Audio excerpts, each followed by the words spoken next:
പള്ളിച്ചട്ടമ്പി സിനിമേന്റെ ആദ്യ ദിവസത്തെ Kerala box office opening അതുപോലെ തന്നെ സിനിമയുടെ ഫൈനൽ റീസെയിൽ പരിശോധിക്കാൻ നമുക്ക് വേൾഡ് വൈഡ്. ഇംഗ്ലീഷില്ലാതെ ഇത് കാണുന്നതാണെങ്കിൽ സബ്സ്ക്രൈബ് ചെയ്യുക സ്റ്റോക്ക് സിറ്റി സിഡിപ് ചാനൽ. നമ്മുടെ പള്ളിച്ചട്ടമ്പി നമ്മുടെ ടൊവിനോ തോമസ് കൈതു ലഹാറൊക്കെ അഭിനയിച്ച ഏറ്റവും പുതിയ സിനിമയാണ് പള്ളിച്ചട്ടമ്പി എന്ന് പറഞ്ഞ സിനിമ. ഒരു പാൻ ഇന്ത്യൻ സിനിമയാണ്. ഡിജോ ജോസ് ആന്റണിയാണ് സിനിമ സംവിധാനം ചെയ്തത്. ജേക്ക് വിജയാണ് സിനിമയിൽ മ്യൂസിക് കമ്പോസ് ചെയ്തത്.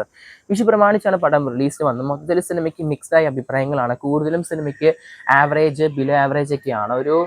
മൊത്തത്തിൽ സിനിമ സാറ്റിസ്ഫൈഡ് ചെയ്തിട്ടില്ല എല്ലാവരെയും. സിനിമ മൊത്തത്തിൽ നോക്കുമ്പോൾ കൂടുതൽ നെഗറ്റീവ്സ് കാണുന്നുണ്ട്.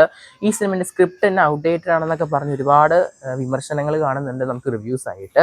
എന്തായാലും നമുക്ക് കളക്ഷൻ ഫോക്കസ് ചെയ്യാം. പടം കണ്ടവർ എന്തായാലും പടത്തിന്റെ അഭിപ്രായങ്ങൾ കമന്റ് ചെയ്യപ്പെടുത്തുക. പള്ളിച്ചട്ടമ്പി സിനിമയുടെ പ്രീസെയിൽ പരിശോധിക്കുകയാണെങ്കിൽ സിനിമയ്ക്ക് റിലീസിന് മുമ്പ് ഫൈനലായിട്ട് കേരളത്തിലെ പ്രീസെയിൽ 1,22,00,000 ഫൈനൽ പ്രീസെയിൽ കാണാൻ സാധിച്ചത്.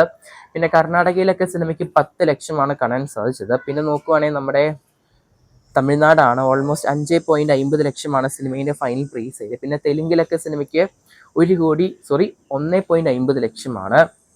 റെസ്റ്റ് ഓഫ് ഇന്ത്യയിലെ സിനിമയ്ക്ക് 1.70 ലക്ഷം. അങ്ങനെ ഡൊമസ്റ്റിക് ആയിട്ട് ഇന്ത്യയിൽ നിന്ന് മാത്രം സിനിമയ്ക്ക് അഡ്വാൻസ് പ്രീസെയിൽ 1.41 ലക്ഷമാണ്. ഇനി ഓവർസീസ് ആണ് ഇന്ത്യയുടെ വെളിയിലെ കളക്ഷൻ. ഓൾമോസ്റ്റ് 42 ലക്ഷമാണ് ഓവർസീസിലെ സിനിമേൻ്റെ പ്രീസെയിൽ കാണാൻ സാധിച്ചത്. അങ്ങനെ ടോട്ടൽ സിനിമയ്ക്ക് പ്രീസെയിൽ 1.83 ലക്ഷമാണ്. എന്തായാലും ഒരു ടോട്ടൽ വീക്കെൻഡ് അഡ്വാൻസ് എന്തായാലും 2 കോടിന് മുകളിൽ വരാൻ ചാൻസ് കാണുന്നുണ്ട്. അതേപോലെ തന്നെ ആയിട്ടുണ്ട്. എന്തായാലും കേരളത്തിലെ ഓപ്പണിംഗ് പരിശോധിക്കുമ്പോൾ നമുക്ക് ഓൾമോസ്റ്റ് നമ്മുടെ പള്ളിച്ചട്ടമ്പി സിനിമയ്ക്ക് 2,07,00,000 കാണാൻ സാധിക്കുന്നുണ്ട്. എന്തായാലും സിനിമയ്ക്ക് അഡ്വാൻസ് ആയിട്ട് 16-ാം തീയതിക്ക് ഓൾമോസ്റ്റ് ഒരു 39 ലക്ഷം അഡ്വാൻസ് ബുക്കിംഗ് കളക്ഷൻ കാണുന്നുണ്ട്.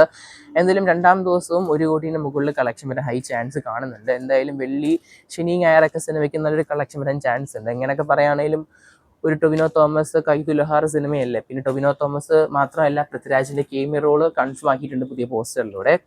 മൊത്തത്തിൽ എന്തായാലും പടം കണ്ടവരെന്തായാലും തീരുമാനിക്കട്ടെ പടം എങ്ങനെയാണെന്ന് കമന്റ് ബോക്സിൽ. എന്തായാലും കാത്തിരിക്കുന്ന ചെയ്യാൻ നമുക്ക് ചിത്രത്തിന്റെ കൂടുതൽ ബോക്സ് ഓഫീസ് കളക്ഷൻ അറിയാം. പക്ഷേ എല്ലാവരും ഇത് കാണുന്നതിന് സബ്സ്ക്രൈബ് ചെയ്യുക സ്റ്റോക്ക് സ്റ്റുഡിയോ സിഡിപ് ചാനൽ.